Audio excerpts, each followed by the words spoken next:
इयत्ता 7वी विषय नागरिकशास्त्र. आपले संविधान. पाठ पहिला. आपल्या संविधानाची ओळख. मित्रहो, आपले भारतीय संविधान आज जगात सर्वश्रेष्ठ संविधान म्हणून ओळखले जाते. या संविधानाच्या आधारेच आपल्या देशामध्ये गाव पातळीपासून ते देश पातळीपर्यंत पूर्ण देशाचा राज्यकारभार या संविधानाने दिलेल्या नियमावलीनुसार चालतो. संविधानाच्या आधारे चालतो. आणि आपण इयत्ता 7वीच्या नागरिकशास्त्र विषयामध्ये आपण आपले संविधान अभ्यासणार आहोत. तर चला पाहूयात आपले संविधान कसे आहे. चला थोडी उजळणी करूया. या मागील इयत्तांच्या नागरिकशास्त्राच्या पाठ्यपुस्तकांमध्ये आपण नियमांच्या आवश्यकतेविषयीचे बरेच मुद्दे समजून घेतले. कुटुंब, शाळा, आपले गाव किंवा इतर शहर यांचे व्यवहार सुरळीतपणे चालावेत म्हणून आपण संकेत व नियम पाळतो. कुटुंबात नियम नसतात, परंतु कित्येक कुटुंबातील सदस्यांनी कसे वागावे याविषयी काही संकेत असतात. शाळेत प्रवेशासंबंधी गणवेश आणि अभ्यास याविषयी नियम असतात. विविध स्पर्धांचेही नियम असतात. आपल्या गावाचा आणि शहराचा कारभारही नियमांनुसार चालतो. याचप्रमाणे आपल्या देशाचा कारभारही नियमांनुसारच चालतो. कुटुंब, शाळा, गाव अथवा शहरासंबंधी असणारे नियम मर्यादित स्वरूपाचे असतात, परंतु देशाच्या कारभारासंबंधीचे नियम किंवा तरतुदी मात्र व्यापक असतात. समीर आणि वंदनाला पडलेले प्रश्न तुम्हाला विचारावेसे वाटतात का? देशाचा कारभार ज्या नियमांनुसार किंवा तरतुदींनुसार चालतो ते नियम कुठे असतात? ते नियम कोण तयार करते? त्यांचे पालन बंधनकारक असते का? खालील मजकुरात तुम्हाला या प्रश्नांची उत्तरे सापडतात का ते बघा. संविधान. अर्थ. देशाच्या कारभारासंबंधीच्या तरतुदी एकत्रितपणे व सुसूत्रपणे ज्या ग्रंथात नमूद केलेल्या असतात त्याला संविधान असे म्हणतात. पुन्हा एकदा लक्षात घ्या. संविधानाचा अर्थ. देशाच्या कारभारासंबंधीच्या तरतुदी एकत्रितपणे व सुसूत्रपणे ज्या ग्रंथात नमूद केलेल्या असतात त्याला संविधान असे म्हणतात. याचाच अर्थ संविधान म्हणजे देशाच्या राज्यकारभारासंबंधीच्या तरतुदींचा लिखित दस्तऐवज होय. जनतेकडून निवडून आलेल्या लोकप्रतिनिधींमधून शासन किंवा सरकार स्थापन केले जाते. संविधानातील तरतुदींनुसारच राज्यकारभार करण्याचे शासनावर बंधन असते. संविधानातील तरतुदी किंवा त्यात नमूद केलेला कायदा मूलभूत असतो. संविधानास विसंगत ठरतील असे कायदे शासनाला करता येत नाहीत. असे केल्यास ते कायदे न्यायमंडळ रद्द ठरू शकते. म्हणजेच याचा अर्थ आपले संविधान जे आहे हे संविधान सर्वश्रेष्ठ आहे. या संविधानानुसारच आपण निवडून दिलेल्या सरकारला राज्यकारभार करावा लागतो. हे आपण सर्वांनी लक्षात ठेवायचं आहे. पुढील मुद्दा आपण पाहूयात. संविधानातील तरतुदी. संविधानातील तरतुदी अनेकविध बाबींविषयी असतात.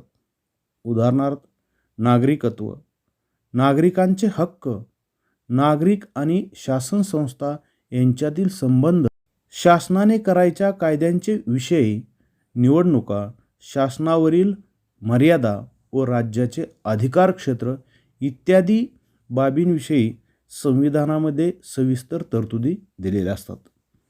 संविधानानुसार राज्यकारभार करण्याचे तत्व बहुतेक सर्वच देशांनी स्वीकारले आहे. असे असले तरी प्रत्येक देशाच्या संविधानाचे स्वरूप वेगवेगळे असते. इतिहास, समाजरचना, संस्कृती, परंपरा इत्यादी बाबतीत देशादेशांमध्ये भिन्नता असते किंवा वेगळेपण असते. त्याचप्रमाणे राष्ट्रांच्या गरजा व उद्दिष्टेही भिन्न असू शकतात. त्यास अनुरूप असे संविधान निर्माण करण्याचा प्रयत्न ते राष्ट्र करत असते. म्हणजेच प्रत्येक देशाचं संविधान हे त्या राष्ट्राच्या गरजा उद्दिष्टानुसार तयार केलेलं असतं. माहीत आहे का तुम्हाला? अमेरिका, इंग्लंड या देशांचा राज्यकारभार संविधानानुसार चालतो, परंतु दोन्ही संविधानांमध्ये फरक आहे. उदाहरणार्थ, अमेरिकेचे संविधान इसवी सन 1789 मध्ये अंमलात आले. ते लिखित असून त्यात केवळ 7 कलमांचा समावेश आहे. परंतु 225 वर्षांपेक्षा अधिक काळ लोटला असूनही त्याच संविधानानुसार आजही अमेरिकेचा राज्यकारभार चालवला जातो. इंग्लंड या देशाला अनेक शतकांचा इतिहास आहे. राज्यकारभाराविषयीचे नियम या देशात संकेत, रूढी, परंपरेच्या स्वरूपात आढळतात. तरी पण त्यांचे काटेकोरपणे पालन केले जाते. 1215 साली झालेल्या मॅग्ना कार्टा करारापासून इंग्लंडचे संविधान विकसित होत गेले. काही लिखित नियमांचा समावेश असला तरी इंग्लंडचे संविधान प्रामुख्याने अलिखित आहे. म्हणजेच अमेरिकेचं संविधान हे लिखित आहे आणि इंग्लंडचं संविधान हे अलिखित आहे. हे महत्त्वाचे मुद्दे लक्षात ठेवा. चला शोधूया. तुम्हाला आवडणाऱ्या कोणत्याही एका देशाच्या संविधानाविषयी खालील मुद्द्यांच्या आधारे थोडक्यात माहिती मिळवा. देशाचे नाव, संविधान निर्मितीचे वर्ष, संविधानाची 2 वैशिष्ट्य या मुद्द्यांच्या आधारे तुम्ही संविधानाची माहिती मिळवा. पुढील मुद्दा, संविधानाची आवश्यकता. संविधानात नमूद केलेल्या तरतुदींनुसार किंवा नियमांनुसार राज्यकारभार करण्याचे अनेक फायदे असतात. यामुळेच संविधानाची आवश्यकता आहे. त्याचे फायदे कोणते आहेत ते आपण पाहूयात. शासनाला नियमांच्या चौकटीत राहूनच राज्यकारभार करावा लागतो. त्यामुळे त्यांना मिळालेल्या अधिकाराचा किंवा सत्तेचा दुरुपयोग होण्याची शक्यता कमी असते. संविधानात नागरिकांचे हक्क व त्यांच्या स्वातंत्र्याचा उल्लेख असतो. शासनाला ते हक्क हिरावून घेता येत नाहीत. म्हणून नागरिकांचे हक्क व स्वातंत्र्य सुरक्षित राहते. संविधानातील तरतुदींनुसार राज्यकारभार करणे म्हणजे कायद्याचे राज्य प्रस्थापित करण्यासारखे आहे. कारण त्यात सत्तेच्या गैरवापराला किंवा मनमानी कारभाराला वाव नसतो. संविधानानुसार राज्यकारभार होत असल्याचे पाहून सामान्य माणसांचा शासनावरील विश्वास वाढतो. त्यातून ते सहभागाला उत्सुक होतात. सामान्य माणसांच्या वाढत्या सहभागामुळे लोकशाही अधिक मजबूत होते. संविधान त्या देशासमोर काही राजकीय आदर्श ठेवते. त्या दिशेने वाटचाल करण्याचे बंधनही त्या राष्ट्रावर असते. त्यातून जागतिक शांतता व सुरक्षितता, मानवी हक्कांचे संवर्धन होण्यास पोषक वातावरण निर्माण होते. नागरिकांच्या कर्तव्याचा उल्लेख संविधानात असल्याने नागरिकांची जबाबदारीही निश्चित होते. पुढील मुद्दा, राज्यकारभार म्हणजे काय? देशाच्या राज्यकारभारात कोणत्या बाबी सामावलेल्या असतात? देशाच्या सीमारेषांचे संरक्षण करणे, परकीय आक्रमणापासून जनतेचे रक्षण करणे, इथपासून ते दारिद्र्य निर्मूलन, रोजगार निर्मिती, शिक्षण व आरोग्य सेवा, उद्योग व्यवसायांना प्रोत्साहन, दुर्बल घटकांचे संरक्षण, महिला, बालके व आदिवासींच्या प्रगतीसाठी उपाययोजना इत्यादी अनेक विषयांबाबत शासनाला कायदे करावे लागतात. कायद्याच्या अंमलबजावणीद्वारे समाजात योग्य ते बदल घडवून आणावे लागतात. थोडक्यात सांगायचे झाल्यास आधुनिक काळातील शासनाला अवकाश संशोधनापासून ते सार्वजनिक स्वच्छतेपर्यंतच्या सर्व बाबींसंबंधी निर्णय घ्यावे लागतात. यालाच राज्यकारभार असे म्हणता येईल. संविधानाचा अर्थ व त्याची आवश्यकता समजून घेतल्यानंतर आता आपण भारताच्या संविधानाची निर्मिती कशी झाली हे जाणून घेऊयात. म्हणजेच भारताचे संविधान कसे तयार झाले याविषयीची सविस्तर माहिती घेऊया. संविधान निर्मितीची पार्श्वभूमी. भारताच्या संविधान निर्मितीला इसवी सन 1946 पासूनच सुरुवात झाली. स्वतंत्र भारताचा राज्यकारभार ब्रिटिशांनी तयार केलेल्या कायद्यानुसार चालणार नाही, तर तो भारतीयांनी स्वतः तयार केलेल्या कायद्यानुसार चालेल, असा स्वातंत्र्य चळवळीतील नेत्यांचा आग्रह होता. त्यानुसार भारताचे संविधान तयार करण्यासाठी एक समिती स्थापन करण्यात आली. ती समिती संविधान सभा म्हणून ओळखली जाते. म्हणजेच संविधान तयार करण्यासाठी नेमलेल्या समितीला संविधान सभा असं म्हणतात.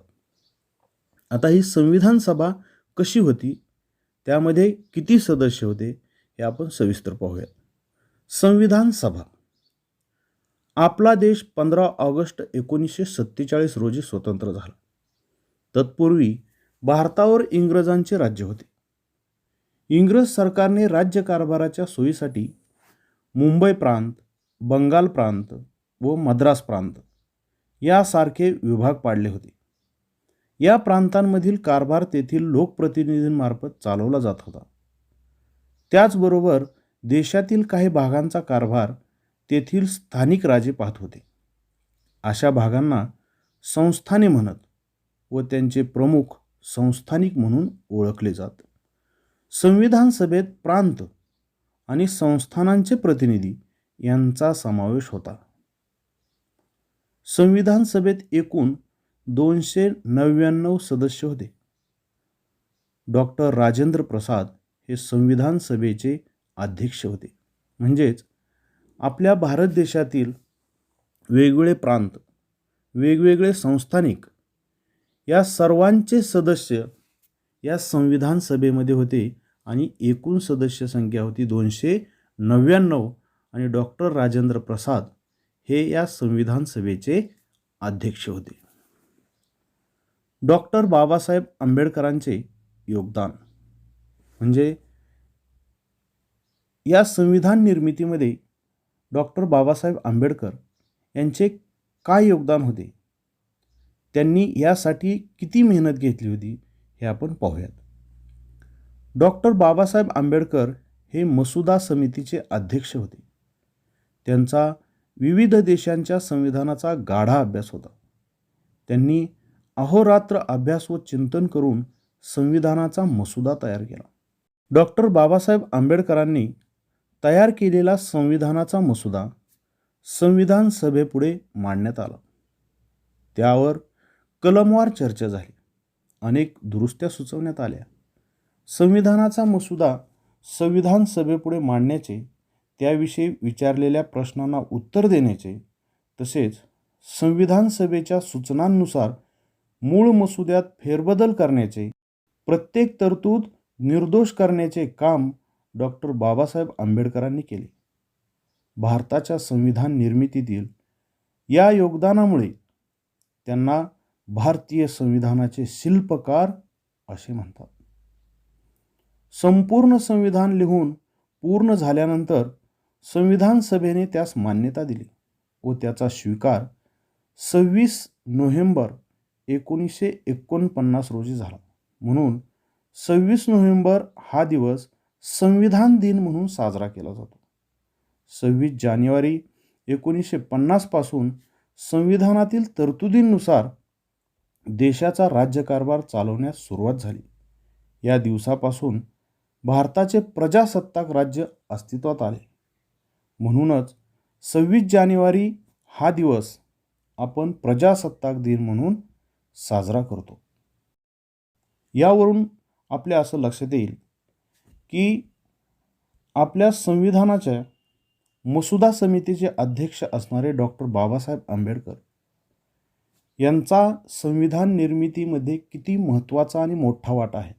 त्यांनी रात्रंदिवस अभ्यास करून, वेगवेगळ्या देशांच्या संविधानाचा अभ्यास करून, त्यातील चांगले घटक घेऊन आपलं संविधान हे दर्जेदार कसं होईल यासाठी त्यांनी अहोरात्र मेहनत घेतलेली आहे.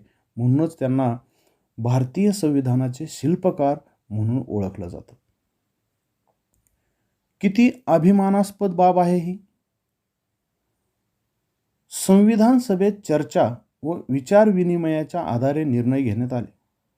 विरोधी मतांचा आदर व त्यांच्या योग्य सूचनांचा स्वीकार हे तेथील कामकाजाचे वैशिष्ट्य होते. संविधान लिहून पूर्ण करण्यासाठी 2 वर्ष 11 महिने आणि 17 दिवस इतका कालावधी लागला. मूळ संविधानात 22 भाग, 395 कलमे आणि 8 परिशिष्टे यांचा समावेश होता. माहीत आहे का तुम्हाला? संविधान सभेत doctor Rajendra Prasad, Pandit Jawaharlal Nehru, doctor Babasaheb Ambedkar, Sardar Vallabhbhai Patel, Maulana Abul Kalam Azad, Sarojini Naidu, JB. Kripalani, राजकुमारी अमृत कौर, दुर्गाबाई देशमुख, हंसाबेन मेहता असे अनेक मान्यवर सदस्य होते. बी.एन. राव या कायदेतज्ज्ञाची संविधान सभेचे कायदेविषयक सल्लागार म्हणून नेमणूक झाली होती. करून पहा. तुमच्या वर्गाचा कारभार नियमानुसार चालावा असे तुम्हाला वाटते ना? त्यात कोणत्या नियमांचा तुम्ही समावेश कराल? तर मग वर्गासाठी एक नियमावली तयार करा.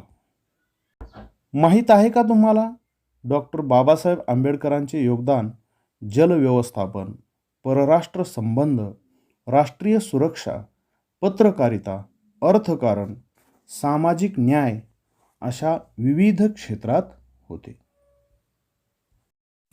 पुढील पाठाची लिंक खाली डिस्क्रिप्शन बॉक्समध्ये दिलेली आहे. त्या लिंकला क्लिक करून आपण पुढील पाठाचा अभ्यास करू शकता.